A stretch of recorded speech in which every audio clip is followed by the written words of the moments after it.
ഏകീകരണ വിഷയത്തിൽ എറണാകുളം അങ്കമാലി അതിരൂപതയിൽ പ്രതിസന്ധി രൂക്ഷമാകുന്നു. മാർപ്പാപ്പ നിർദ്ദേശിച്ച സിനഡ് കുർബാന അർപ്പിക്കാൻ ശ്രമിച്ച പല വൈദികരെയും ഒരു വിഭാഗം വിശ്വാസികൾ തടഞ്ഞതോടെ ചിലയിടത്ത് കുർബാന തന്നെ ഉപേക്ഷിച്ചു. വിഷയത്തിൽ വത്തിക്കാൻ ഇടപെടൽ ഉടൻ ഉണ്ടാകുമെന്നാണ് പ്രതീക്ഷിക്കുന്നത്.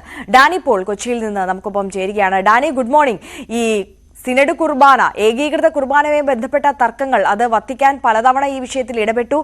അന്തിമമായി നോക്കുമ്പോൾ ഈ ക്രിസ്മസിന് ശേഷം ഈ ഏകീകൃത കുർബാന നടപ്പാക്കി തുടങ്ങണം എന്നുള്ള ഒരു നിർദ്ദേശം വെച്ചെങ്കിൽ പോലും അതെവിടെയും നടപ്പായില്ല. ക്രിസ്മസിന്റെ ആ രാവിലെ തന്നെ നമ്മൾ കണ്ടതാണ് പലയിടത്തും അങ്കമാലി എറണാകുളം അതിരൂപതയിൽ ഇത്തരത്തിൽ സംഘർഷത്തിലേക്കൊക്കെ കാര്യങ്ങൾ ചെറിയ തോതിൽ നീങ്ങുന്നതും ഇത്തരത്തിലുള്ള വിമത വിഭാഗത്തിന്റെ പ്രതിഷേധം തുടരുന്നതും. ഇനിയുള്ള നീക്കങ്ങൾ എങ്ങനെയായിരിക്കും? വത്തിക്കാൻ ഇടപെടൽ ഉടൻ ഉണ്ടാകുമെന്നാണോ പ്രതീക്ഷിക്കുന്നത്?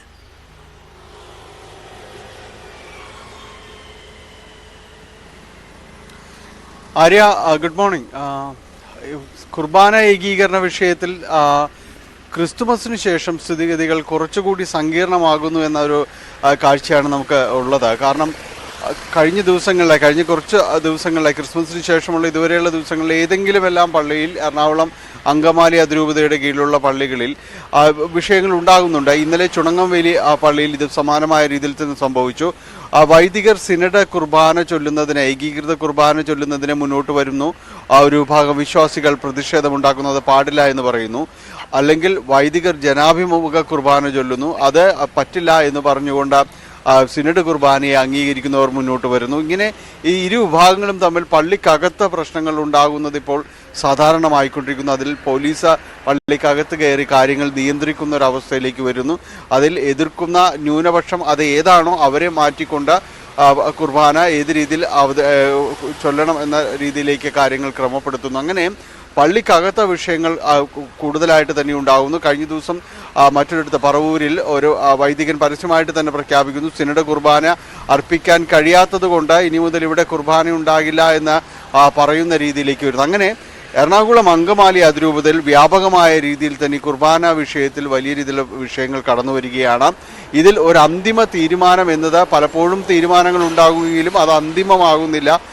അതിൻ്റെ തുടർച്ചകൾ, ചർച്ചകൾ, പിന്നീട് പ്രതിഷേധങ്ങൾ, ഇതെല്ലാം ഉണ്ടാകും. ഇക്കുറി അതിൽ ഒരു തീരുമാനം ഉടൻ പ്രഖ്യാപിക്കുമെന്നാണ് കരുതുന്നത്. കാരണം കഴിഞ്ഞ ദിവസങ്ങളിൽ വത്തിക്കാൻ നിർദ്ദേശപ്രകാരം ഈ എറണാകുളം അങ്കമാലി അതിരൂപതയിൽ ഏതെല്ലാം ഇടങ്ങളിൽ സിനഡ് നിർദ്ദേശിച്ച കുർബാന ചൊല്ലുവാൻ കഴിഞ്ഞു, സിനഡ് നിർദ്ദേശിച്ച കുർബാന അർപ്പിക്കാൻ കഴിഞ്ഞു എന്നതിൻ്റെ വ്യക്തമായ കണക്കെടുക്കാൻ അതാത് ഫൊറോന വികാരിമാർക്ക് അതിരൂപതയിൽ നിന്ന് നിർദ്ദേശം നൽകിയിട്ടുണ്ട്. അതനുസരിച്ച് അവർ കണക്കെടുക്കുകയും അതിൻ്റെ ഒരു റിപ്പോർട്ട് ഇവിടെ വത്തിക്കാൻ്റെ പ്രതിനിധിയായി ഇവിടെ എത്തിയ, ഇതിനെ ഏകോപിപ്പിക്കാനുള്ള ചുമതലയുള്ള ആർച്ച് ബിഷപ്പ് സിറിൾ വാസിന് കൈമാറാൻ നിർദ്ദേശിക്കുകയും ചെയ്തിട്ടുണ്ട്.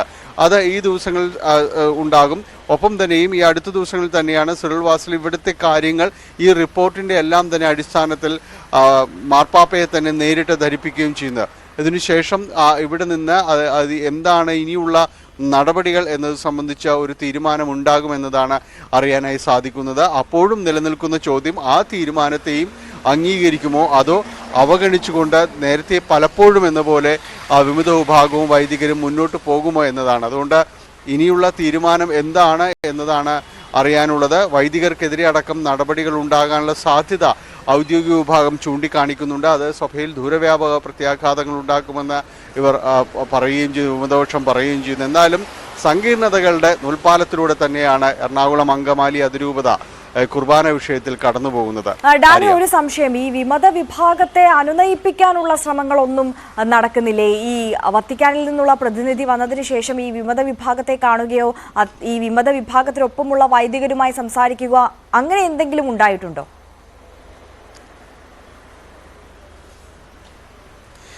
അതിൽ അവരുടെ പ്രതിനിധി സംഘങ്ങളുമായി, വൈദികരുൾപ്പെടെയുള്ളവരുമായി, വൈദികരുടെ പ്രതിനിധികളുമായി അവർ സംസാരിക്കുകയുണ്ടായി. ഈ വിഷയത്തിലുള്ള അവരുടെ ഒരു ധാരണകൾ അവരെ ധരിപ്പിക്കുകയും ചെയ്തിട്ടുണ്ട്. സാവകാശം വേണം എന്നതുൾപ്പെടെയുള്ള കാര്യങ്ങൾ ബോധ്യപ്പെടുത്തുകയും ചെയ്തിട്ടുണ്ട്. പക്ഷേ കഴിഞ്ഞ കുറേ നാളുകളായി ഇത് തന്നെയാണ് പറയുന്നത്.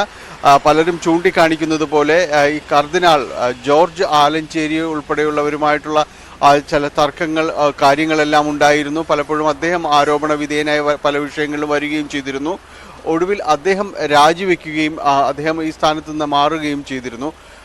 തുടർന്ന് സഭയിലെ പ്രശ്നങ്ങൾ എന്താണ് എന്നത് സംബന്ധിച്ച് കുർബാന ഏകീകരണ വിഷയത്തിൽ എന്ത് നിലപാട് വിമത വിഭാഗം ഉൾപ്പെടെയുള്ളവർ സ്വീകരിക്കുന്നു എന്നത് സംബന്ധിച്ച് പിന്നീട് ഒരു തുറന്ന ചർച്ചയ്ക്കിടം എന്ന രീതിയിൽ തന്നെയായിരുന്നു കാര്യങ്ങൾ മുന്നോട്ട് പോകുന്നത്. പക്ഷേ അവിടെയും പ്രശ്നങ്ങൾ പൂർണ്ണമായി പരിഹരിക്കപ്പെടുന്നില്ല, അല്ലെങ്കിൽ പൂർണ്ണമായി ഒരു ചർച്ച ചെയ്യപ്പെടുന്നില്ല എന്നതാണ് കാണുന്നത്.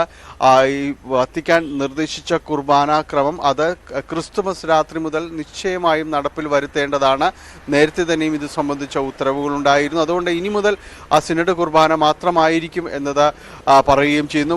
മാർപ്പാപ്പയുടെ അടക്കം സന്ദേശം വന്നിരുന്നു. പക്ഷേ ആ സന്ദേശവും അതിൽ ചില കൃത്രിമങ്ങൾ നടന്നു എന്നൊരു ആക്ഷേപമാണ് വിമത വിഭാഗം ഉന്നയിക്കുകയും ചെയ്തു. അതുകൊണ്ട് ഈ വിഷയങ്ങളിൽ ഇപ്പോഴും പരിഹരിക്കപ്പെടാത്ത വിഷയങ്ങൾ ഉണ്ട് എന്ന് തന്നെയാണ് മനസ്സിലാക്കുന്നത്. അതിന് എത്രത്തോളം ചർച്ച ചെയ്യപ്പെട്ടു എന്നത് നമുക്ക് പുറത്തുനിന്ന് മനസ്സിലാക്കാനും സാധിക്കുന്നതല്ല. സഭ അതിൻ്റേതായ ചില കാര്യങ്ങൾ വളരെ രഹസ്യമായിട്ട് തന്നെ സൂക്ഷിക്കുന്നുണ്ട്. അതുകൊണ്ട് ഏത് തലത്തിൽ ചർച്ച ചെയ്യപ്പെട്ടു, ഇനി എങ്ങനെയാണിത് പരിഹരിക്കപ്പെടേണ്ടതെന്നത് വലിയ ചോദ്യമായിട്ട് തന്നെയാണ് നിലനിൽക്കുന്നത്. ഇതിൽ ചർച്ചകളുടെ ഒരു പുരോഗതി, നിലവിൽ ചർച്ചകളുടെ ഒരു തലം കഴിഞ്ഞു എന്ന് തന്നെ പലപ്പോഴും പറയുകയും ചെയ്യുന്നുണ്ട്. ഇതിൽ ഇനി എന്താണ് അടുത്ത നടപടി എന്നത് വത്തിക്കാനിൽ നിന്നുള്ള ഉത്തരവ് മാത്രമായിരിക്കുമെന്നാണ് ഔദ്യോഗിക വിഭാഗം ചൂണ്ടിക്കാണിക്കുന്നത്. അതെങ്ങനെ അംഗീകരിക്കുമോ ഇല്ലയോ എന്നത് നേരത്തെ പറഞ്ഞതുപോലെ അതുമാത്രമാണ് ഇനിയുള്ള ചോദ്യം. അതിൻ്റെ ഒരു സങ്കീർണതകളായിരിക്കും ഇനി എറണാകുളം അങ്കമാലി അതിരൂപതയിൽ തുടരുക എന്നതാണ്. ശരി, വളരെ നന്ദി. ഡാനി പോളാണ് വിശദാംശങ്ങൾ നൽകിയത്.